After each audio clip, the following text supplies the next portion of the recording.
Get outside. This table is for family." My daughter-in-law's voice cut through the birthday party for my own son, the child I carried and raised with these cracked hands. I stood there holding a steaming plate of roast chicken, the dish I'd been up since 4 a.m. to make. The room burst into laughter when she stuck out her foot on purpose and made me trip. The plate shattered. Food splattered across the tile. People looked away while I bent down to pick up the shards, hearing my heart crack with them. But they didn't see my hand brush the orchid by the wall where a tiny camera was recording everything. I wiped the sauce from my dress, lifted my head, and smiled. They think I'm weak, obedient, resigned. They don't know that tonight I started a new game, and the one leaving this house in shame won't be me. If you're still listening, tell me where you're watching from. Every comment you leave is another mark in this journey. And if this story has touched you, don't forget to hit like so it can reach even further. I'm Annette Mercer, 68, a widow living with my son Nathan and my daughter-in-law Kiera in a 2-story home in a quiet suburb of Portland, Oregon. That house used to be our family nest, the place my husband Ronald and I built over more than 30 years. But after he passed, everything changed. When Nathan married, I moved in with them, thinking old age would feel less lonely with children's voices, laughter, and warm dinners. I was wrong. From the day Kiera stepped into the house, the air changed. She's pretty, young, sharp, and speaks in a way that seems sweet unless you've lived long enough to taste the bitterness behind every smile. To the neighbors, Kiera is the perfect wife. To Nathan, she's wonderful, capable, devoted to family. To me, Kiera is a cold storm wrapped in a flawless shell.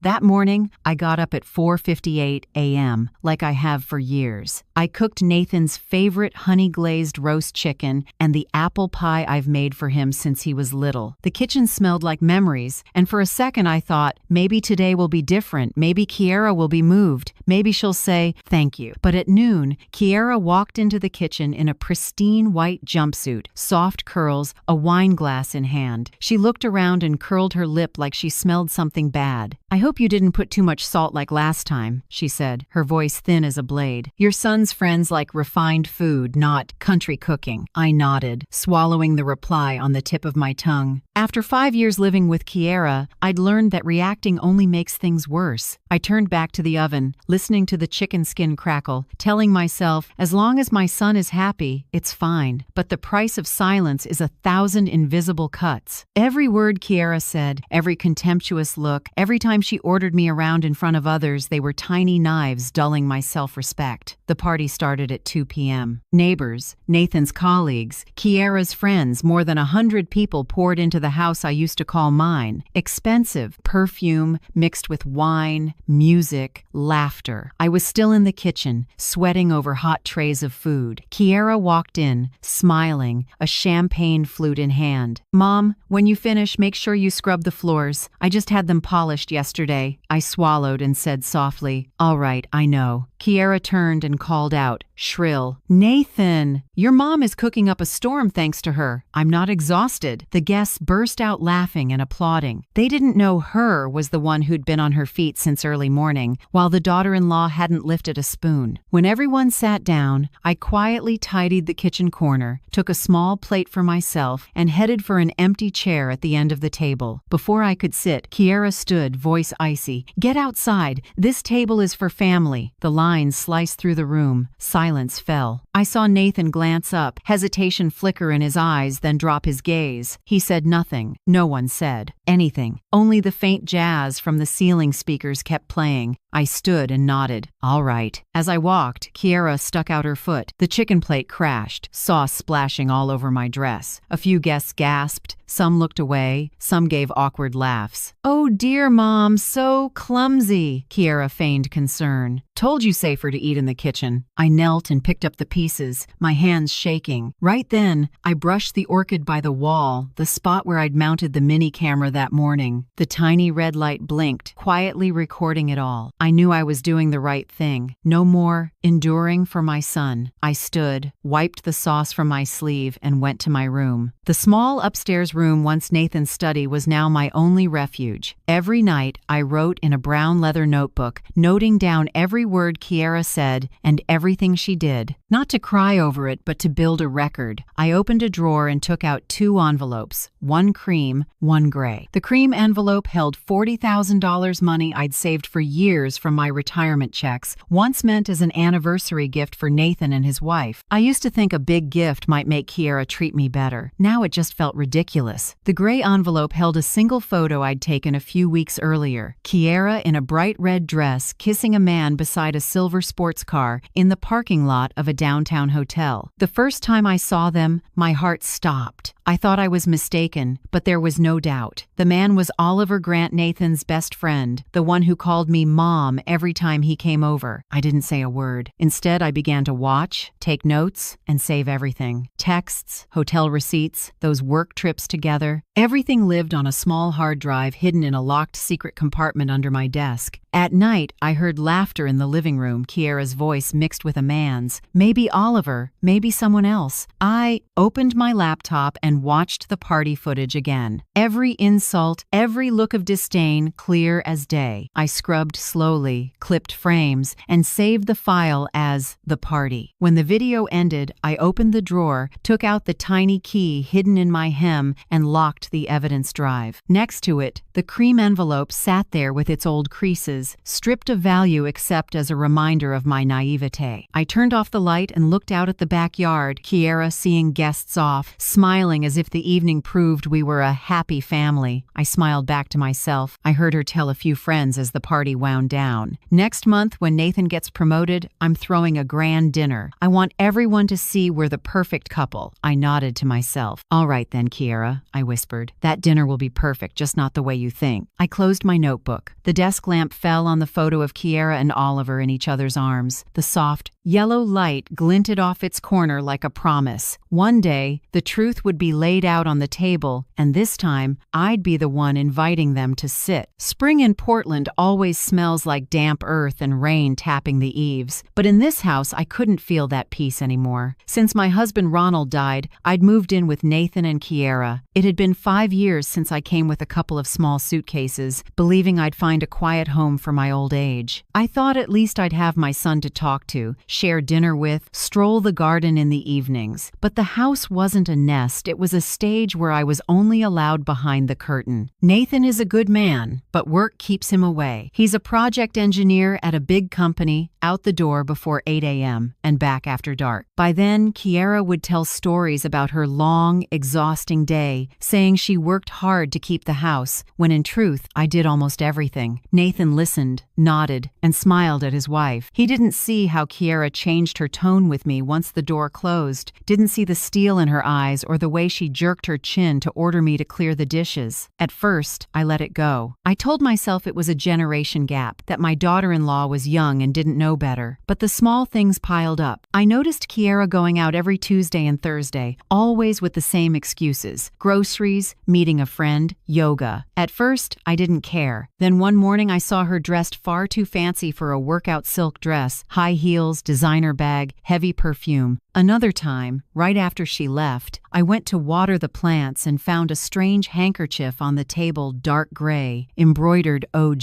I knew that name immediately. Oliver Grant, Nathan's college best friend and his best man. Oliver often visited, talkative and generous with gifts. I used to like him until, at last year's party, I caught the split second. A look between him and Kiera, a half second that chilled me. I started paying attention. Kiera said groceries, but her car was parked downtown near the old hotel where I once worked. For 2 weeks straight, I saw the same silver sports car beside hers. Each time, the man wore sunglasses, tall, wavy brown hair. I didn't get close, but when I saw him open the door and their hands touch, I knew I wasn't imagining things. That night, I spoke to Nathan. I didn't tell him everything, just hinted. "Nathan, is Kiera shopping far these days? Seems like she doesn't go to the nearby store anymore." He glanced up from his phone and gave a small smile. "Mom, I know my wife wife. She likes the organic store downtown, more expensive, but better quality. Please don't overthink it." I stayed quiet. Kiera didn't. 2 days later, she already knew what I'd said. I don't know if Nathan told her or she read his messages, but that morning, as I folded blankets, Kiera came in with honeyed venom. "I heard you're a bit worried about me, Mom." "Don't be. Maybe you're just jealous of the attention. After all, this house is mine now, right?" She said it and laid a new set of keys on the table. I looked closely. The key to the backyard storage was missing. From that day, I was officially shut out of part of the house I lived in. Kiera changed the storage lock, citing safety. She suggested to Nathan that I shouldn't keep the Costco card because Mom forgets things. What if she loses it? I knew Kiera controlled the household finances, bank cards,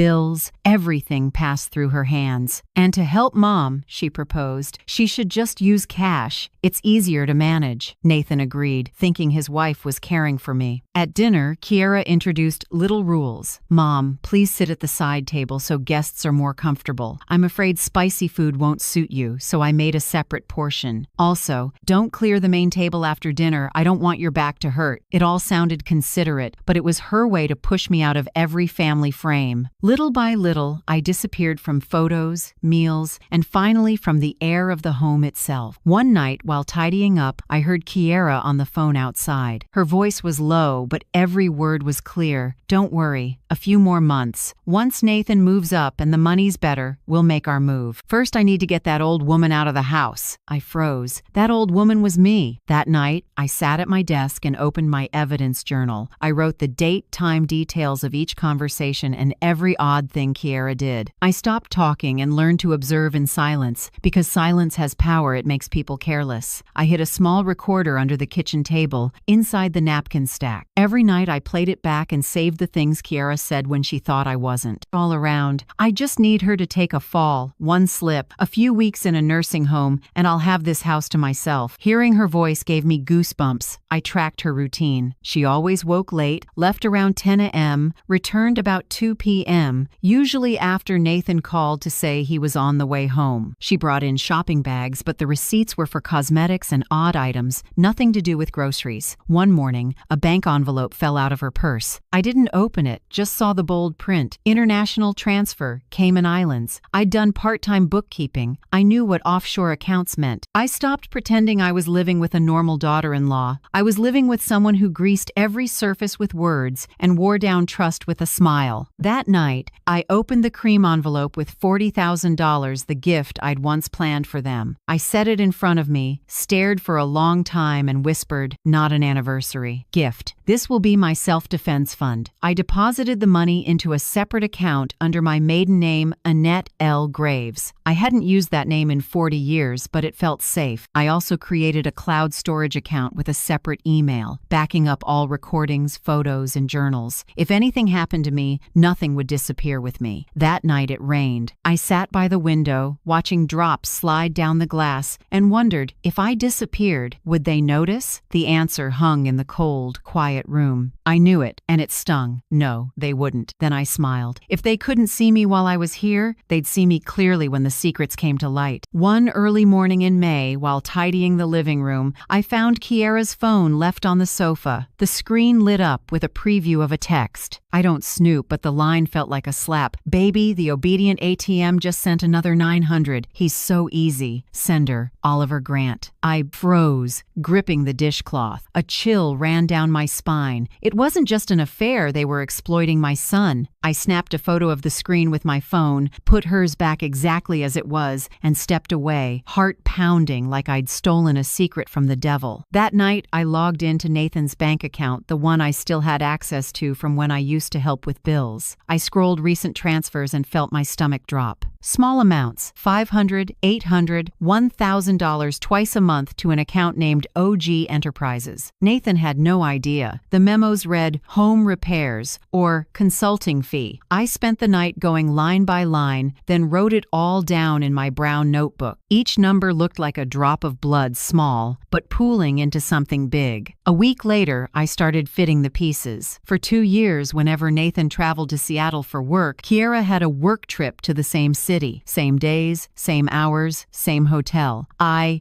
searched old emails. Kiera had me print many booking confirmations under her name, all matching Oliver's schedule. Not a coincidence. No way. The more I looked, the clearer her script became. She was careful with every detail, even painting me as fussy or meddling was part of the plan. Whenever someone mentioned me, Kiera would say sweetly, "She's so lonely, she can be a bit controlling. She's getting forgetful with age, poor thing." And so I went from mother to burden. In the neighbor's eyes, I was just a difficult old woman. I added another page to my evidence journal. May 14th, banned from the main table. Kiera said I upset guests. Nathan silent. May 18th, storage lock changed. Excuse, mom misplaces things. May 22nd, said in front of neighbors, "That old woman talks too much." 20 times. I counted at least 20 times. She humiliated me sometimes in public, sometimes just enough to make me feel crazy. I decided I needed clearer proof. I loaded a memory card into a small camera and began taking photos whenever Kiera left. Hotel parking lot, elevator lobby, bar. Not close, just enough to show figures, timestamps, and license plates. Each photo labeled with date, time, place. Many evenings I visited my neighbor Mrs. Porter, who lived 2 houses down. She's a few years older than me, blunt and kind, often invites me for afternoon tea. I told her a bit about the bad treatment, not about the affair. One day, when Kiera was arguing with a delivery guy on the front walk, Mrs. Porter happened to hear her say, clear as day, "You think I've got time? I'm not like the useless old woman in my house." From then on, Mrs. Porter became a quiet witness. She said, "Annette, if you need me to confirm anything, say the word. I've heard enough. You're living with a snake." I thanked her, grateful and heartbroken. A neighbor could see the truth, but my son remained blind. Another night, while checking email, I saw a bank message in Nathan's inbox. I still monitored it because I used to help with his taxes. It confirmed a new credit card opened under Nathan Mercer, but the e-signature wasn't his. I zoomed in and recognized the slanted, soft strokes just like Kiera's on household papers. She'd used Nathan's name to open a new card, likely for those small transfers. I saved the email as a PDF and named it Forgery Proof 1. I no longer felt like an old woman. I felt like I was standing inside a chess game, and Kiera, with her perfect face, was the opponent I'd let move unchecked for too long. I assembled the signs. It all pointed to a refined manipulation plan. Sweet-talk Nathan into trusting her alone. Gradually push me out, remaking me as the difficult mom. Control finances, siphon small amounts to avoid notice. Finally, when ready, divorce, take half, and park me in a nursing home. But a darker scenario chilled me more. Maybe she wouldn't divorce. Maybe she'd try to prove I was incompetent so she could control Nathan's assets for mom's sake. I remembered how Kiera told friends, "She repeats herself, poor thing," or how she moved my daily meds, so I'd fumble and say, "Strange, I forgot." Each tiny act now fit. She was preparing to take me down through my own mind. I couldn't sit still. That night, I brewed tea and laid out every piece of evidence. Photos, recordings, the forged email, my journal. I needed a professional, someone who could protect the truth before it was twisted. At 8 p.m. sharp, I searched. Private investigator, Portland. Many names came up, but I stopped at a simple line. Ruth Delgado, 25 years in civil investigations. Discreet, effective, absolute confidentiality. I read it twice. She might be the one. I wrote down her number with a note. Tomorrow call Ruth, not for revenge, but for justice. Before bed, I replayed a kitchen recording. Kiera's voice, steady and cold. When she falls ill or has an accident, things get easier. Nathan signs a few papers and we're done. I switched it off. The room went silent. Outside, rain tapped the metal roof. I sat for a long time, then whispered, "No, Kiera, no one's signing anything. This time, the truth will sign your life." I turned off the lamp, but in the dark, the tiny camera light by my headboard still blinked like an eye that knew everything, waiting to open. The next morning, I called Ruth Delgado, a private investigator with a small office on Belmont, about a 15-minute drive away. Her voice was low and steady, with a southwestern lilt and the tired edge of someone who's seen too many ugly truths. "Miss Mercer," Ruth said after I explained briefly, "bring everything you have, photos, recordings, timelines, anything. Don't leave copies at home. That afternoon, I packed it all in a canvas bag, the USB with video, my brown journal, printed emails, and a few candid photos. When I stepped into Ruth's office, a tiny bell went ting. The place was maybe 200 square feet, smelling of strong coffee and old paper, certificates on the wall, plus a photo of a younger woman, Ruth, in her early days perhaps. She's around 52, solid build, short hair, plaid shirt, tan jacket. After listening, she nodded without surprise, opened her laptop, typed a bit, and said, "What you're describing fits a classic manipulation pattern, but I don't work off feelings. I need verifiable evidence. Give me 5 days." I left feeling relieved and scared. Someone was on my side, but that also meant the truth was coming, and I didn't know if I could bear it. 5 days later, Ruth called me back. As soon as I arrived, she locked the door and drew the blinds. A thick file sat on the desk. "Miss Mercer," she began, "the woman you call Kiera Mercer does not exist." I held my breath. Her real name is Selena Cruz, born in New Mexico. And not only that, over the past 10 years she's used 2 other aliases, Sofia Vargas and Lena Cortez. I found records in Nevada and Arizona. Selena was arrested for marital fraud in 2013, got a suspended sentence, then disappeared. My hands shook as I opened the file. An ID photo, Kiera's face, a few years younger, eyes just as sharp. Under it, marital fraud, suspended sentence. Ruth went on. Here's the key: she never ended her legal marriage to her lawful husband, Robert Vega, in Las Vegas. The marriage is still valid. That makes her marriage to your son illegal legally. It's bigamy. I sat frozen. My suspicions had become a stamped nightmare. Ruth slid more papers over, and this is the worst part. Bank statements, dozens of small transfers from Nathan's account to OGC Holdings. Ruth tapped the corner. OG Oliver Grant. I confirmed it's a shell company he controls. Over 7 years, they siphoned roughly $260,000 in small amounts. Part of it moved offshore through an intermediary in the Caymans. I stared at the numbers in shock. Each transfer was small enough not to raise suspicion, but added up to a fortune, the sweat and tears of my son. Oliver has been a long-time accomplice, Ruth said. I found evidence they appeared together in 2 other scams in Nevada. She would marry the victim, and he would play the best friend to win trust. They drained the money, then vanished. She paused and looked me straight in the eye. "And Miss Mercer, I'm afraid they intend to do it again, this time to Nathan." I clenched my hands, my nails digging into my palms without feeling the pain. Ruth pulled out another photo, a shot of an old, yellowed newspaper with a bold headline. "Young teacher disappears after discovering she was conned." Below it was the name Elisa Mendez, 26, missing in Tucson, Arizona, in 2014. Ruth said, "Police never found a body, but Elisa had been a victim of a conning pair. The woman used the name Lena Cortez, and the man was Oliver Graham. The timing, descriptions, and locations all match Selena and Oliver." I choked up. "Do you think they were involved in her death?" Ruth sighed softly. "I won't conclude that, but here's what I do know. The woman will do anything to cover her tracks." The air in the room turned heavy. Outside, rain pounded the window, beating like a racing heartbeat. Ruth spoke slowly, pressing each word. "Miss Mercer, from now on you must be extremely careful. When a professional con artist feels cornered, they can become dangerous. You must not reveal that, you know." I nodded, though my heart was hammering so hard it felt like it might stop.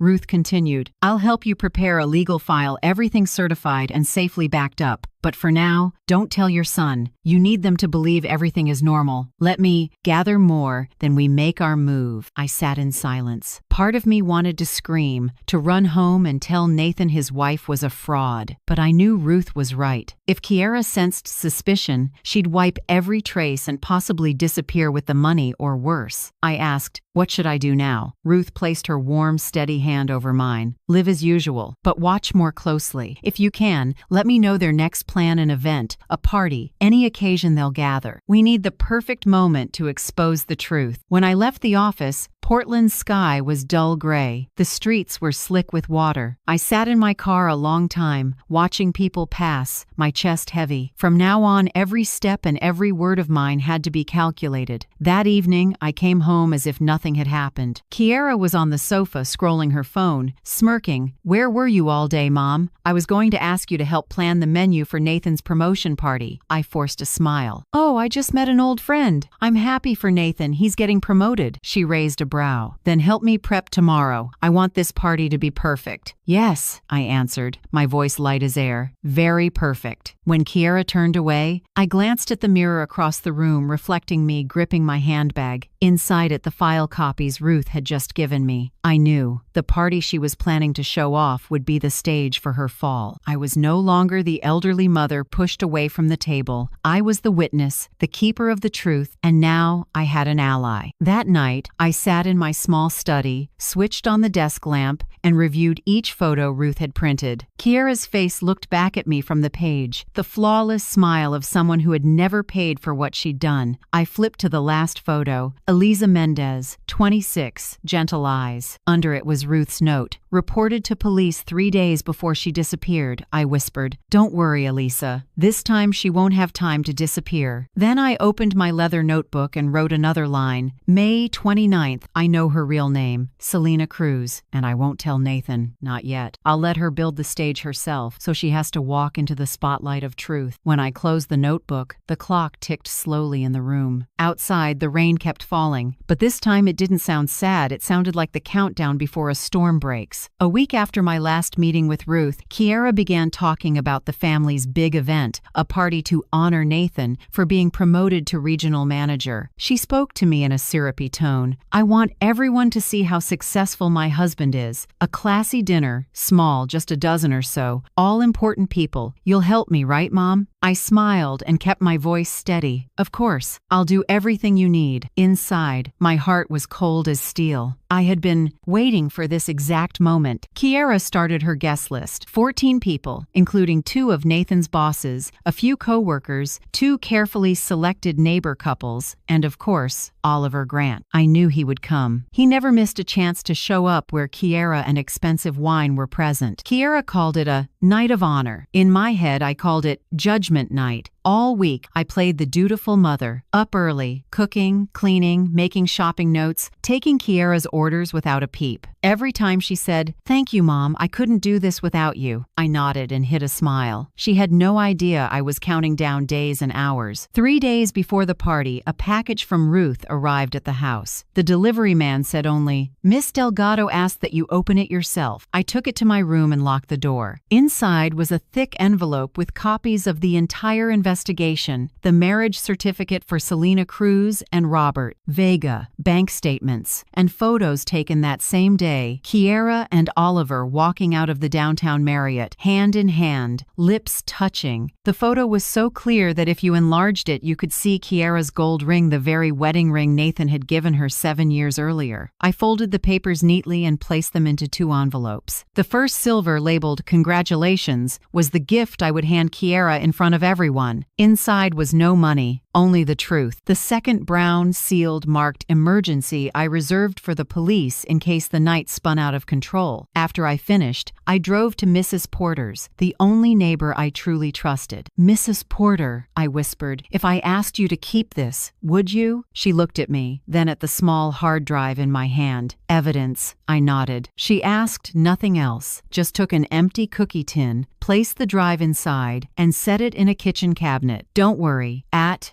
our age, no one suspects the old lady baking cookies is hiding secrets. I laughed, the first real laugh I'd had in weeks. The night before the party, I couldn't sleep. I sat at my desk, writing and erasing my 3-line speech dozens of times, the lines I'd used to end Kiera's performance. They had to be short, sharp, and cold enough not to be forgotten. In the end, I chose 3 simple lines. "Kiera, I have a small gift for you. Thank you for teaching me that silence doesn't mean stupidity, and this is the gift you deserve." I wrote them on a small slip of paper, tucked it into my pocket, and touched it 10 times to memorize it. Just 3 lines, but they were 3 cuts to sever the lies that had bound me for years. Which line chills you the most? Leave me a short thought. I truly want to know what you carry with you after this story. The next day, my house turned into a stage. Kiera covered the place with fresh flowers and hired servers in white shirts and black ties. Cinnamon-scented candles drifted through the air, trying to drown out the wine. I stood in the kitchen making the dishes she demanded: Italian salad, roast beef with red sauce, and orange cheesecake. Kiera kept sweeping in and out, checking, adjusting vases, reminding me not to burn anything like last time. I just smiled. I know. She never noticed that each time I turned away, I adjusted the angle of the mini camera on the dish shelf to capture the whole table and the large mirror across the room. That mirror reflected the entire spread, including the seat where I would sit. At exactly 4 p.m., I checked the gear one last time. Camera battery full. Backup drive at Mrs. Porter's confirmed auto sync. I also told one of the hired servers, a young man named Ryan, that if I tapped my glass 3 times in a row, he should kill the music and turn on all the overheads. He looked surprised, but when he saw my eyes, he just nodded. Yes, ma'am. By 6 m. Guests began to arrive. Kiera appeared in a teal satin dress, full makeup, looking ready to step on stage for an award. She moved among the guests with a bright smile, introducing me in a half-joking tone. This is my mother-in-law, tonight's chef. If anything's not good, blame her. Laughter burst out. I bowed my head and smiled lightly, saying nothing. No one saw my hands gripping the envelope in my pocket. Then Oliver walked in black suit, red tie, that familiar cologne. He bowed to Kiera, and for a split second, their hands lingered longer than necessary. I caught their eyes meeting in the mirror. They quickly looked away, but I filed that glance in my heart. Another line on their endless list of wrongs. Nathan came last, nearly half an hour late from a company meeting. He looked tired, but smiled when Kiera ran to hug him and announced loudly, "Congratulations, honey. We are so proud of you." We took our seats. Glasses clinked, voices buzzed, jazz played softly. I sat facing the big mirror, seeing every face, every side eye, every smile. It was a performance, and I was the only audience member who knew the ending. When the meal was nearly over, Kiera stood and raised her wine glass. First, thank you all for celebrating with us, and especially, thank you to Mom Annette for making this party perfect. Her voice flowed smooth and sweet, so fake it made my skin prickle. But tonight isn't just Nathan's, it's for all of us, for family. Polite applause. I tapped my glass 3 times. The music died. Lights up. The air shifted. I rose slowly, my voice surprisingly steady. "Kiera, I have a small gift for you." Heads turned. I saw Oliver stiffen, his hands sliding off his thigh, ready to react. "To congratulate you on this night of honor." I set the silver envelope on the table in front of her. Kiera smiled, a little uneasy. "Oh, Mom, you didn't have to." "Open it," I said, even and soft, almost a whisper. She pulled out the stack of papers. For a moment, Kiera's face froze. The first photo slipped from her fingers, the shot of her and Oliver embracing in front of the Marriott. Next came the copy of a marriage certificate between Selena Cruz and Robert Vega. A few more pages scattered to the floor. Bank statements, a suspended sentence for marital fraud, copies of old court orders. The room went silent. Nathan frowned, bent down, and picked one up. When he read the name Selena Cruz, his face went pale. "Kiera, what is this?" Kiera opened her mouth. No sound came out. Oliver shot to his feet, his chair crashing back. I saw him glance at the door, but no one moved. Every eye was on me. I pulled the small slip from my pocket and read the 3 lines I'd prepared, slow and clear. "Thank you for teaching me that silence doesn't mean stupidity, and this is the gift you deserve." My voice rang out, cold and clear. It felt like the whole room turned to ice. Kiera trembled, stammering,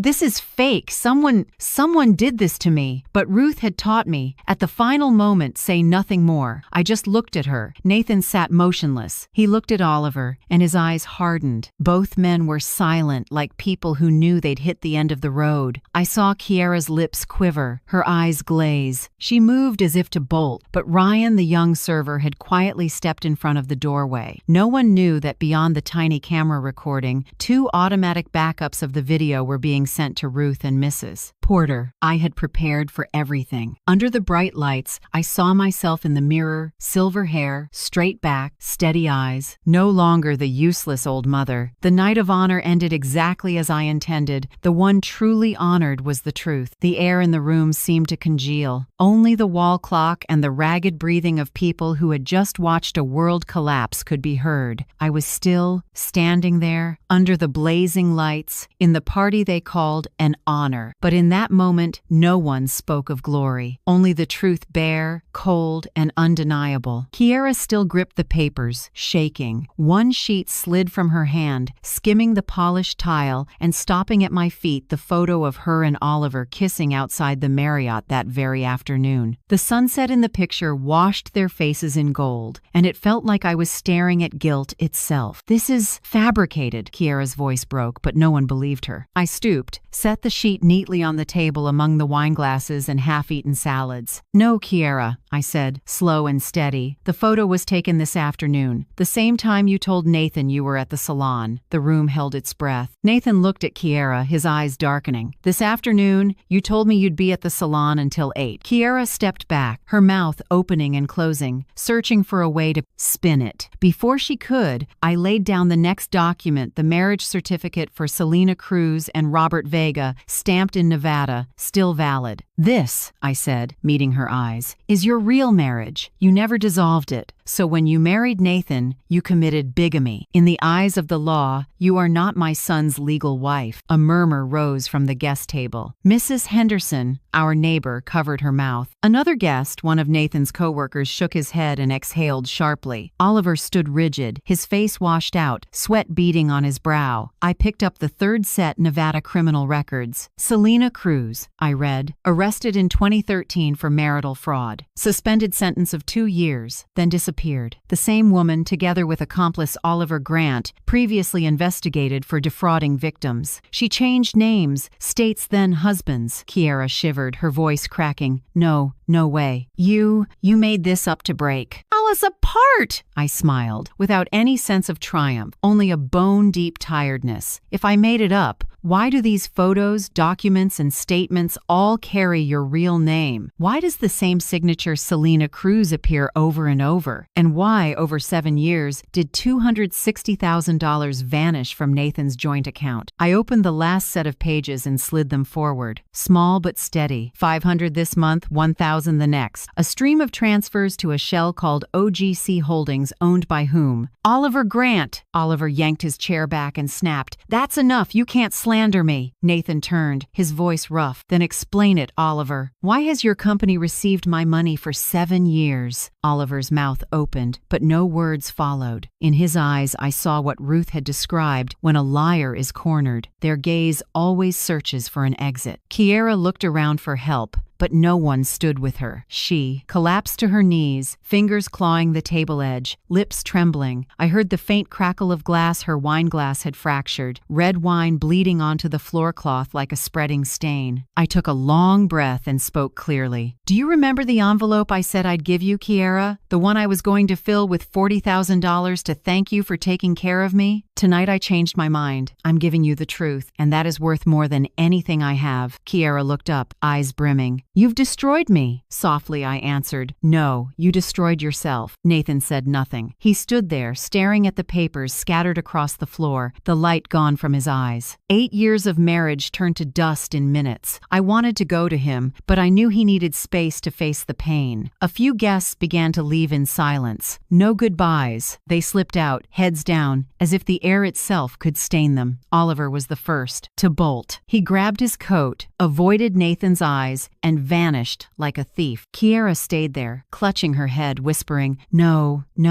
Nathan watched, then said quietly, No one touches my mother. His voice was low and final. I looked up and met my son's gaze, a look of pain and awakening. Short as it was, that sentence was the first true protection he'd offered me after years of silence. My heart tightened. So much hurt and endurance felt rinsed clean by that one line. When Kiera finally staggered toward the door, Nathan didn't stop her. He didn't even look her way. He just exhaled and turned to me. I need to know everything, Mom. I nodded and took a small USB drive and a slip listing 3 preliminary legal steps Ruth had prepared. I placed both in Nathan's hand and said slowly, Step 1, send this file to attorney Margaret Thompson. She specializes in bigamy and financial fraud. Step 2, freeze all joint accounts and move assets into your name to prevent transfers. Step 3, contact investigator Ruth Delgado. She's ready to testify if needed. Nathan took them, his hand trembling. You prepared everything. I gave a tired smile. No one should let someone else rewrite their life, son. Sometimes silence is just waiting for the right moment to speak. Kiera stood at the door, eyes empty. When she looked at me, her lips moved, maybe an apology, maybe a curse. I no longer cared. When the door clicked shut behind her, the house fell still. The clock ticked. Nathan's breathing was heavy. I slowly unfastened my apron, folded it neatly, and set it on the table. No one spoke. We didn't need to. The truth had spoken for us. In the mirror, the image of a silver-haired woman was clearer than ever. The one once called useless had taken back her name, Annette Mercer. I knew there would be long days ahead, courts, memories, pain, but I also knew that at last, justice had begun to move, set in motion by the shaking hands of a mother everyone thought was weak. I turned to my son and said softly, "Get some rest. Tomorrow we start over." Nathan nodded, eyes red. "Mom, thank you for not giving up." I smiled and squeezed his hand. "Not because I'm strong, son, because I was once too weak, and I learned the price of being clear-eyed." Outside, the night wind off the Columbia River stirred the ribbons still hanging in the window. They swayed, whispering like a farewell to a con that had just been unmasked. That night, the honor party ended not with a toast or a smile, but with honest light on every face, and the one left standing was me. 2 days after the night of honor, Nathan and I sat in the office of attorney Marla Jefferson, a woman in her 60s with short gray hair and a calm, commanding voice. Awards from the Oregon State Bar hung on the wall beside a photo of her shaking hands with a Multnomah County judge. She read everything I brought, the prints, photos, statements, USB, then looked up and took off her glasses. "Miss Mercer," she said, "this is the most well-documented bigamy and financial fraud case I've seen in 10 years. We won't just annul the marriage, we'll demand full restitution." Nathan sat beside me, fingers interlaced. I could see his hands shaking, but the confusion was gone from his eyes, only resolve remained. Marla went on, "I'll file the annulment today. At the same time, we'll freeze the joint accounts to keep her from draining a cent more. Can you connect me with investigator Ruth Delgado to authenticate and testify?" I nodded. Ruth had been ready for a while. Within 24 hours, Marla and her team drafted everything: a petition to annul an illegal marriage, a demand for financial damages, and a request for a temporary protective order for me in case Kiera acted out. But I knew Kiera wouldn't sit still. She had never lost without striking back. And sure enough, 3 days later, while I was watering the backyard, a police officer knocked and handed me a summons. Kiera, or rather, Selena Cruz, had filed a claim accusing me of fabricating evidence, harassment, and invasion of privacy. She also requested a no-contact order, asking the court to force me out of Nathan's home while things were clarified. I read each line calmly, not angry, almost amused. A lifelong liar now wanted to use the law to protect her honor. Nathan slammed the paper on the table. "Mom, I'm not letting this happen. I'm calling Marla." When Marla heard, she let out a short breath. "Expected. Don't worry. Every piece of evidence we have is verified by metadata timestamps, GPS coordinates, and sworn witness statements. She can lie, but data doesn't." That day, 2 other officers came to the house to verify the evidence. They checked my mini camera and matched the original data on the USB drive Ruth had backed up. One of them, a gray-haired lieutenant, looked at me with respect. "You prepared better than a lot of people who've worked investigations." I gave a small smile. When a mother sees her child being conned, she learns fast. They also took a statement from Mrs. Porter, who had heard Kiera insult me and confirmed I'd moved the backup hard drive to her house the night before the party. Everything lined up perfectly. Times, locations, words, even the lighting in the video. 3 days later, Kiera's complaint was dismissed. The trial judge wrote, "Insufficient evidence to conclude fabrication or harassment. Materials provided by Miss Mercer match original data from official sources." I knew Kiera saw that notice because later that same afternoon her attorney filed to withdraw. The reason was brief. Client is uncooperative and misrepresented personal information. When Marla got the news, she just lifted a corner of her mouth. Sometimes justice doesn't need to shout. It just needs patience. While the court processed the annulment, another figure reappeared: Oliver Grant. He showed up at Nathan's office in the afternoon with that same old smile and syrupy voice. "Nathan, we were friends once. I had no idea things were this messy. I just want to apologize and, if possible, make peace." Nathan looked at him with a gaze I'd never seen in my son before, cool, sharp, and grown. "Make peace?" he said slowly. "You had dinner with my wife in hotels and helped her pull money from my account for 7 years. Now now you show up asking to make peace?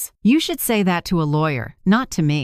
Oliver froze and had nothing more to say. A security guard walked him out. Nathan didn't look back. He just exhaled hard, like he'd laid down something heavy he'd carried for 7 years. When I heard the story, I set a hand on my son's shoulder. "You did the right thing. Forgiveness is good, but some people don't deserve to walk back into your life." Around the same time, Ruth Delgado kept investigating on her own. One evening she called me. "Annette, I sent the Elisa Mendez file, the teacher who went missing in 2014, to Arizona State Police. I also included old location data showing Selena and Oliver were in the same area then. They can't conclude anything yet, but they've reopened the case." I was quiet for a few seconds. "Ruth, do you think they had anything to do with her death?" Ruth's voice dropped. "I can't say. But if they did, justice will find them. As for you, Annette, you've done your part." I thanked Ruth. Inside me rose a strange feeling, not joy, not relief, but a bitter kind of calm. After everything, Nathan and I agreed on one rule: safety first. We changed every lock, installed an outdoor security camera system, and put alert apps on our phones. Police advised caution because Selena had a record of using aliases and might come back to intimidate us. I reset the living room, threw out everything Kiera had chosen: glass vases, wall art, white rugs, and replaced them with simple, familiar things. The house started to breathe again, lighter, warmer. Following Marla's advice, Nathan also met with a therapist. The sessions helped him see how, for years, Kiera had systematically manipulated him, cutting him off from friends, controlling the money, and planting guilt every time he spent time with his mother. "I thought that was love," he said one rainy afternoon, "but it was a set of shackles." I squeezed his hand and answered softly, "What matters is you took them off, and you won't let anyone put them on you again." Those days, I finally slept through the night after months of insomnia. Each morning I made coffee, opened the window to let the light in, and listened to maple leaves patter on the porch. No more hurried footsteps, no more orders. Just me and my son living like normal people again. I still kept a journal, but now the lines didn't shake with fear. Instead, they read, "Justice isn't magic. It's the result of patience and truth." In the end, I moved the hard drive with all the evidence to a safe deposit box at the local bank. The manager asked what password I wanted. I smiled. Right truth. When I signed the ledger, a feeling rose in me as if I'd just set down a piece of the past and sealed it so it could no longer rule the future. Leaving the bank, I looked up at Portland's early autumn sky, slow clouds, gentle sun. In that moment, I knew I'd crossed a line. From the mother pushed away from the dinner table to the woman strong enough to pull her son back into the light. And the walk back to freedom isn't over. But this time, I'll keep going without fear. About 3 weeks after the court granted the temporary annulment, Marla Jefferson's office called me. Her voice over the phone was steady, almost calm. "Miss Mercer, I think you should come in." "Oliver, Grant just filed for cooperation. He wants to negotiate for leniency." I stopped short. Oliver, the man who smirked at our table that night, was turning on Kiera? When I arrived, Marla had a thick stack of files laid out, the edges bowed from the weight. She turned page after page, voice even. "He provided the entire text chain with Selena Cruz Kiera from 2016 to now. Plans to split the money, transfer instructions, and the names of the brokers who made fake documents, including marriage licenses and birth certificates used to open bank accounts. He even sent photos of the two of them in a broker's office in Henderson, Nevada. I looked at the photos. Desert light, harsh sun. In them, Kiera wore a black dress and big sunglasses. Oliver signed papers with a crooked half smile. Every detail felt like another knife carving the truth deeper. Marla tapped the stack lightly. "This testimony," she said, "is the lid on the coffin for the civil case. With it, the coffin for the word. Court won't need long arguments. We have a clear mastermind and a clean money trail. Now we just wait for the judge's order." I nodded, feeling both relief and a sting. Rarely does justice taste so metallic cold, bitter, and rough on the throat. Marla added, "In return, Oliver's liability will be narrowed. He'll face charges as an accomplice in the early phase, not the full financial penalty. To be blunt, he's saving himself." I looked out the window. Portland's drizzle ticked against the glass like the slow metronome of truth, late but sure. 2 days later, the news reached Kiera, and she, as if igniting, exploded. Friday night, I was folding laundry when brakes screeched out front. Moments later, pounding on the door. Nathan reached it before I did. When he opened it, Kiera stormed in like a squall, hair wild, face flushed, eyes wet. "You ruined me! You and that coward!" she screamed, flinging a key ring onto the table and shattering one of my picture frames. Nathan held steady. "Kiera, you're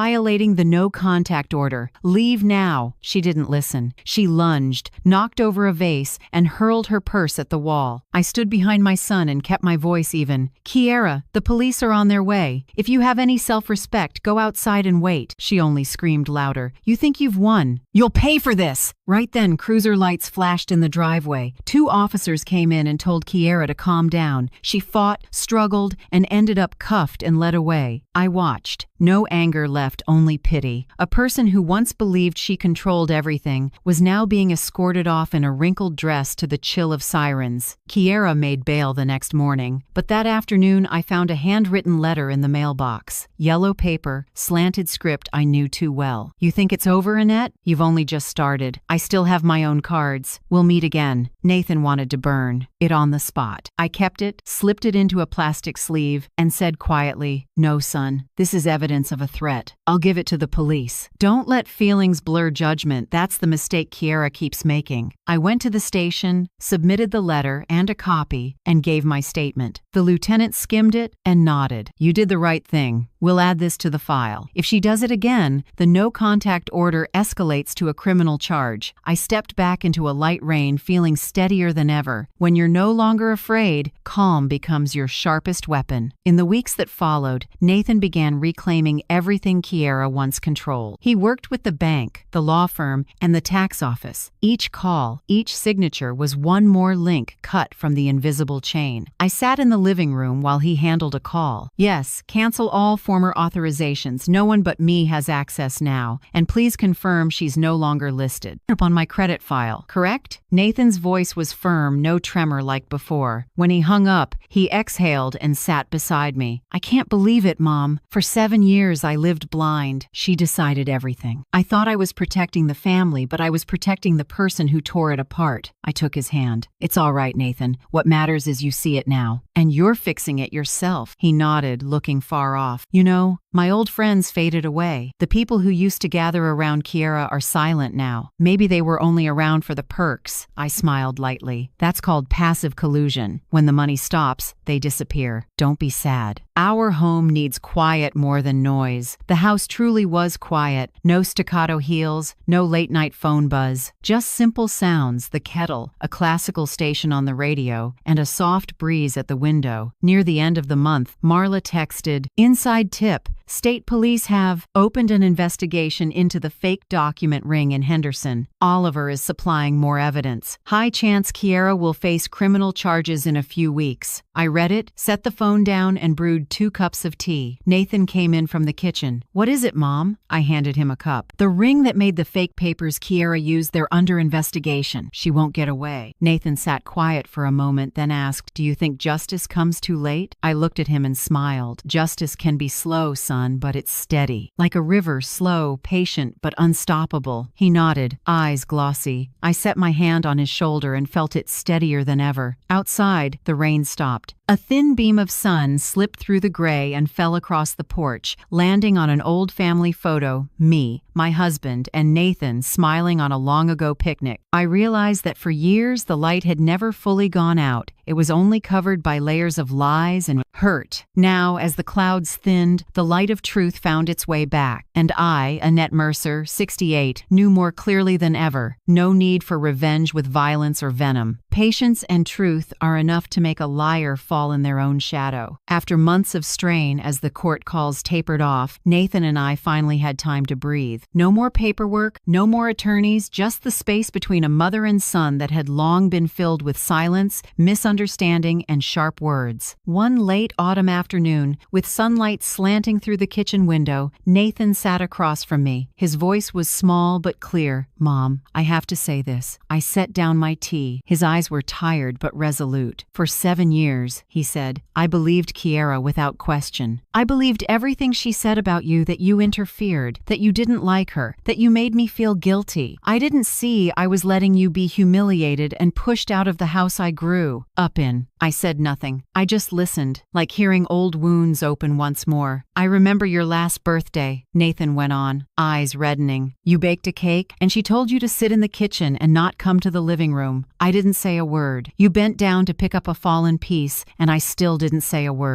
You know what? I was up all night, but the next morning, I pretended nothing happened. I drew a breath and looked at the face that once was my whole world. Nathan, I said slowly, I used to think the worst pain was being conned, but it wasn't. The worst was watching the person I gave birth to choose to believe a stranger over family. Tears came not from blame, but release. We both went quiet, letting the tears do their work, washing away guilt, resentment, and fear. After a pause, Nathan nodded. I know, and I won't let it happen again. Mom, will you let me make this right? I smiled and took his hand. No second chance. Needed just a rule. From now on, we trust, but we verify, and we protect each other. He squeezed my hand gently. I promise. Thanks to Marla's persistence and the agencies involved, Nathan recovered about $90,000 of what Kiera took. Not all of it, but enough for us to start over. He sold the old car, paid off the credit card debt she left behind, and opened a new account in just our two names. When the first statement printed, Nathan laughed. For the first time in years, I feel like my money is actually mine. I laughed with him, warmth spreading in my chest. The amount wasn't huge, but it brought back something we'd both lost: ownership and peace. Nathan also reconnected with old friends Kiera had isolated him from. I watched him call, laugh for the first time in years, and occasionally invite a few over for dinner. In that laughter, I heard my son as he used to be carefree and hopeful. One evening, Nathan said, I saw Mark and Susan.